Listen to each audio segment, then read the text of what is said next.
بسم اللہ الرحمن الرحیم۔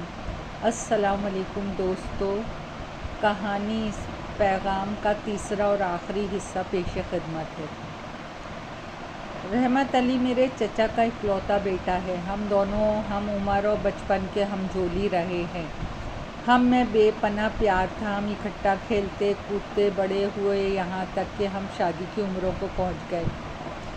رحمت علی اس وقت ماہی گیری سے اچھا خاصا کما رہا تھا۔ تم جانتے ہی ہوگے بابو کہ ہم غریب لوگ کبھی اونچے اونچے خواب نہیں دیکھتے۔ ہم اپنی زندگی سے خوش رہتے ہیں۔ ضروریات محدود ہونے کے سبب مالی پریشانیاں بھی نہیں ہوتی۔ رحمت علی بھی قناعت پسند تھا، اپنی زندگی سے خوش۔ ہم اکثر مل بیٹھ کے آئندہ کی باتیں کرتے اور مسرور اور مطمئن زندگی کو خواب دیکھتے۔ ہمارے گھروں میں ہماری شادی کی تیاریاں شروع ہو چکی تھیں۔ اگلے سال موسم بہار کے آغاز پہ شادی طے تھی۔ ہماری شادی ہو جاتی، لیکن ہوا یہ کہ رحمت علی کا ایک دوست وہ مواں اشرف جو چند سال ہوئے کراچی چلا گیا تھا، بستی آ گیا۔ وہ اپنے ماں باپ اور بہن بھائیوں کے اپنے ساتھ کراچی لے جانے کے لیے آیا تھا، جہاں وہ ماہی گیر کشتیاں بنا کر اور اس کے مرمت کے کام سے خوب پیسہ کما رہا تھا۔ اس نے رحمت علی کو جانے کیا سبز باغ دکھائے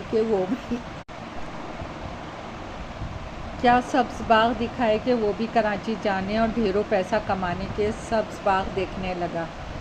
اس کی باتیں ہم سب کو پریشان کرنے لگیں۔ سب نے اسے بتیرا سمجھایا۔ میں نے بھی اس سے بے حد منتیں کی، روئی بھی، لیکن اس پر کوئی اثر نہ ہوا۔ اس کا کہنا تھا کہ کراچی جا کر وہ اچھا کمانے لگے گا، اس کے پاس بہت سا پیسہ ہو جائے گا تو وہ واپس آ جائے گا، خوب دھوم دھام سے مجھے بیاہ کر لے جائے گا۔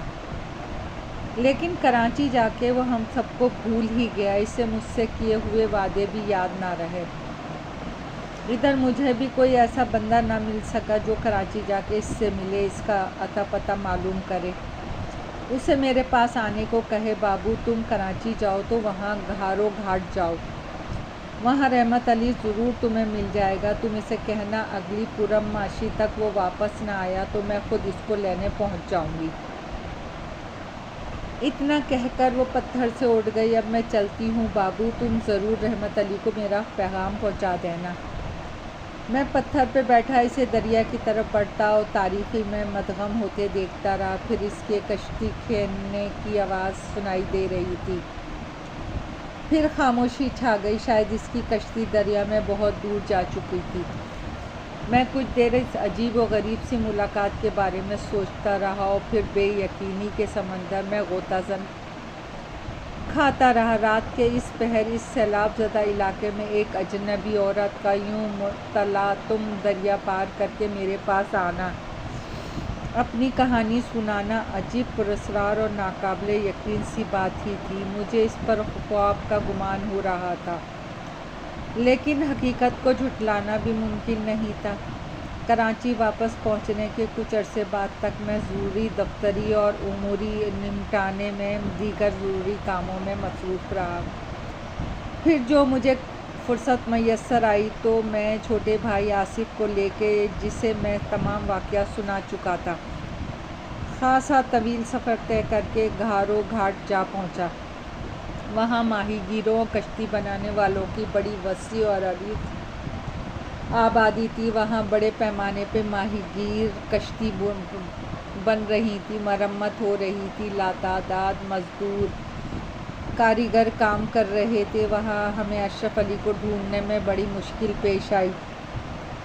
اس کا اتا پتہ معلوم کرنے اور اس تک پہنچنے میں خاصا وقت لگ گیا۔ جب ہم پہنچتے کاریگر کی رہنمائی میں اس تک پہنچے تو ہم نے اسے ایک بڑی سی کشتی کی مرمت کرتے ہوئے پایا۔ وہ 28-30 سالہ، دراز قد، باریش، دبلا پتلا سا آدمی تھا۔ وہ ہم سے بڑی خندہ پیشانی سے پیش آیا۔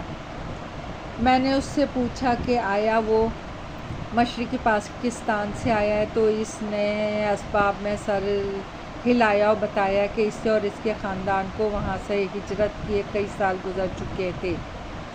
ان کا خاندان اب مستقلاً گھارو گھاٹ میں آباد ہو چکا تھا، اچھی گزر بسر کر رہا ہے۔ اس پہ میں نے اس سے رحمت علی کا پوچھا کہ اس سے کہاں ملاقات ہو سکتی ہے۔ اس پر وہ مجھے کچھ مشکوک، کچھ کریتی نظروں سے دیکھنے لگا۔ وہ اس وقت اپنے ایک ضروری کام سے کیماڑی گیا ہوا ہے۔ لیکن آپ اسے کیسے جانتے ہیں؟ اس سے کس لیے ملنا چاہتے ہیں؟ اس کے بارے میں مجھے اس کی منگیتر شالی نے بتایا تھا۔ اس نے مجھے رحمت علی کو یہ پیغام پہنچانے کو کہا تھا کہ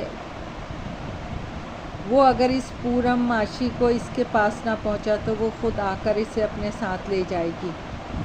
اشرف علی کو ایک جھٹکا سا لگا۔ وہ پھٹی پھٹی آنکھوں سے مجھے دیکھنے لگا۔ کیا کہہ رہے ہو صاحب؟ کیا وہ واقعی شالنی ہی تھی؟ وہ مجھے آپ کو کہاں ملی؟ اس پر میں نے اسے اپنے بارے میں بتایا کہ میں بوڑھی گنگا کے کنارے کی تباہ شدہ بستیوں کی بحالی کے سلسلے میں مشرق پاکستان پہنچا ہوا تھا۔ وہاں دریا کے کنارے پڑاؤ پر شالی دوسرے کنارے سے اپنی کشتی کھینچتی ہوئی مجھ سے ملنے آئی تھی اور مجھے اپنی کہانی سنا کے رحمت علی کو اپنا پیغام پہنچانے کا کہہ کر گئی تھی۔ اشرف علی کچھ تحریک، کچھ خوفزدگی کے عالم میں میری باتیں سنتا رہا۔ پھر اس نے کچھ جھجھری سی آواز میں پوچھا، وہ شالی ہی تھی صاحب؟ اس کی کوئی نشانی آپ بتا سکتے ہیں؟